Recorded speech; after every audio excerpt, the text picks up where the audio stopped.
Kristen Stewart, Martha Stewart, Zack Snyder, Chris. Oh, hello. Welcome to Robert Reviews Stuff.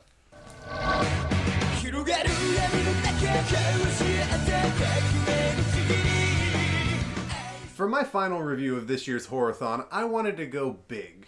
But since I couldn't think of anything really big that I needed to review, I just decided to make it really complicated and daunting for myself.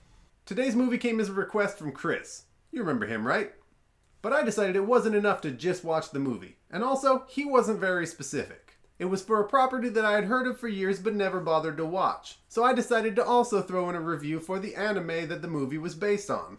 And in case you hadn't figured it out yet, I'm talking about Death Note. The rough plot for both of these properties is about the same, because that's how adaptations work. It's about a kid named Light Yagami, or Light Turner, who finds a strange black notebook called a Death Note. Turns out this notebook has a death god attached to it named Ryuk, and writing someone's name in this book while also thinking of their face will lead to that person's death. That death will be by heart attack unless you're feeling naughty, and then you can also write down the specifics and that will happen. Well, both versions of Light decide to take it upon themselves to start killing criminals with this Death Note. And when the world starts linking these deaths together, they start to call this mysterious righter of wrongs Kira. Which sounds like the racist way I would say the word killer if I was trying to do a Japanese accent, but it's also apparently based on the Japanese word for killer, so it's okay. Soon a world-famous detective known only as L starts to investigate Kira in hopes of bringing him down, and then their showdown begins. So after watching them both, I confess to being doubly confused by Death Note. First, I don't really see what the big deal is with the anime. It was fine, but it certainly didn't blow my mind the way the world made me believe it would. And the second thing I was confused about is, I didn't really hate the movie. Maybe it was because I watched the movie first. Or maybe it was because I wasn't so in love with the anime that the movie ruined it for me.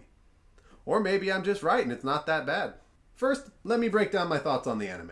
The most annoying thing about it to me was how much and how often they felt the need to remind us about everything. Perhaps all this exposition would be really helpful to someone that didn't binge watch all 37 episodes in 2 days, but to me it was really clunky and annoying. And then there was a lot of things that just seemed really silly. Like when Light decided that an intricately planned exploding desk gag was the best way to protect and hide the Death Note. It just seems a little overkill to me.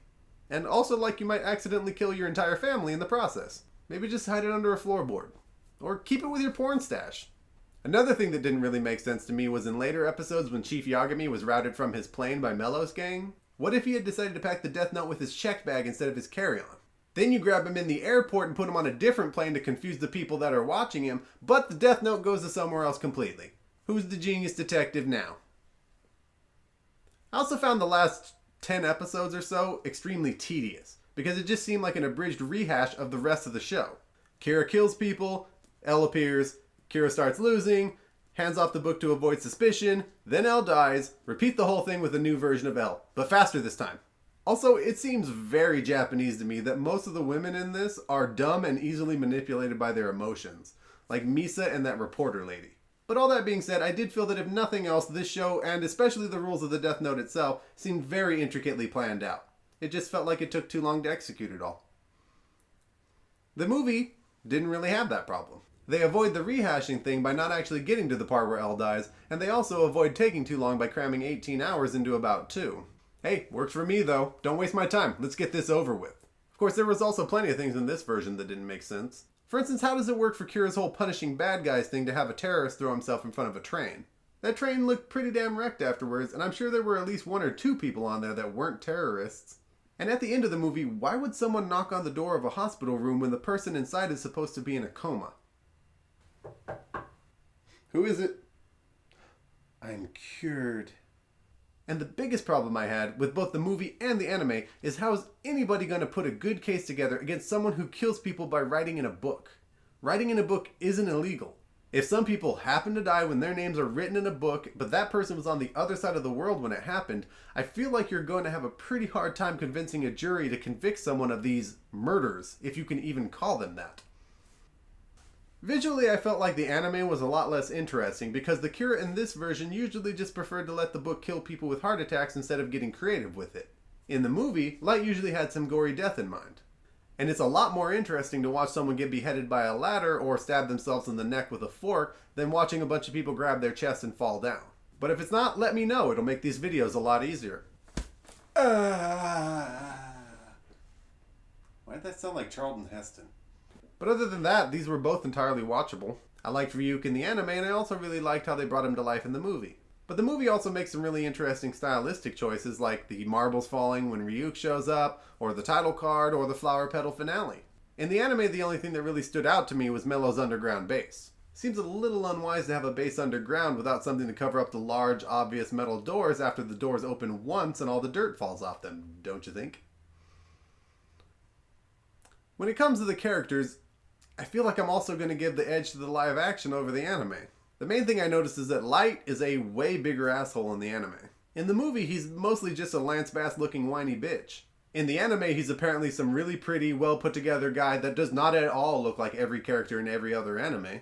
In the anime, he's also way more in love with himself and really starts thinking of himself as a god, which makes him extremely annoying, but he's also the protagonist, so I guess I'm supposed to be rooting for him? He was also supposed to be really smart, but once uttered the statement that he wouldn't trade half of his remaining life for Shinigami eyes, but if it made his life longer, maybe. Yeah, obviously, but that wouldn't really be much of a trade, would it?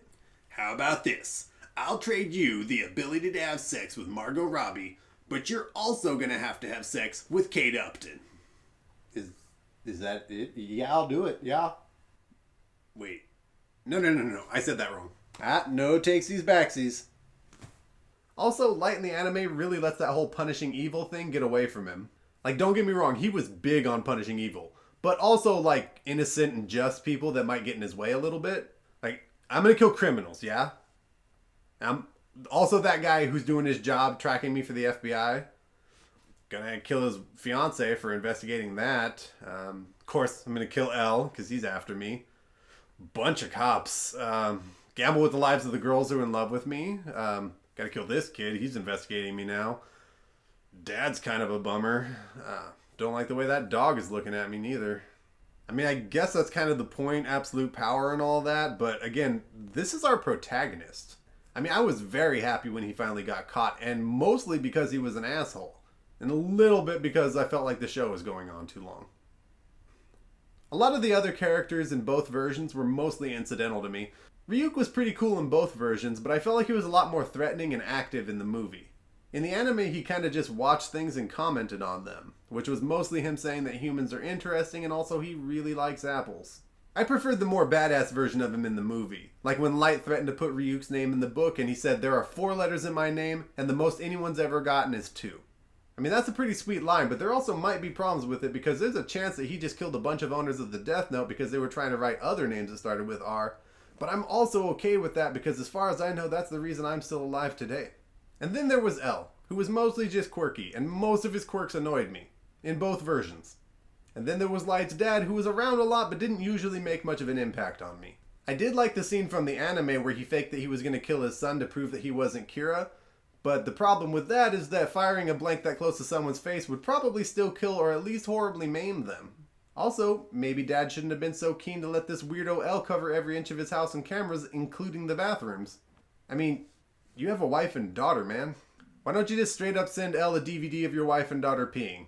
Your son too, whatever floats your boat, L. I think I'd also say that I prefer Mia from the movie to Misa from the anime. I mean, Misa in the anime was basically just a dumb girl that found another Death Note, but Mia in the movie actually had some ambitions besides just winding up with Light. I mean, they weren't good ambitions, but they were something.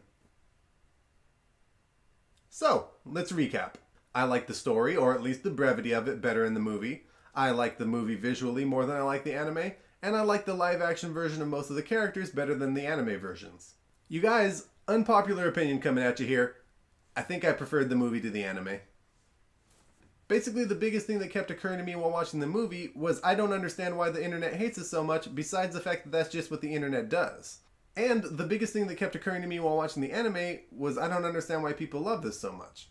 I don't know, you guys. Feel free to explain to me what I missed in the comments. And also, like, comment, subscribe, and don't forget to check out some of my other videos. So that's all for this week. I have been Robert, and Death Note have just been reviewed.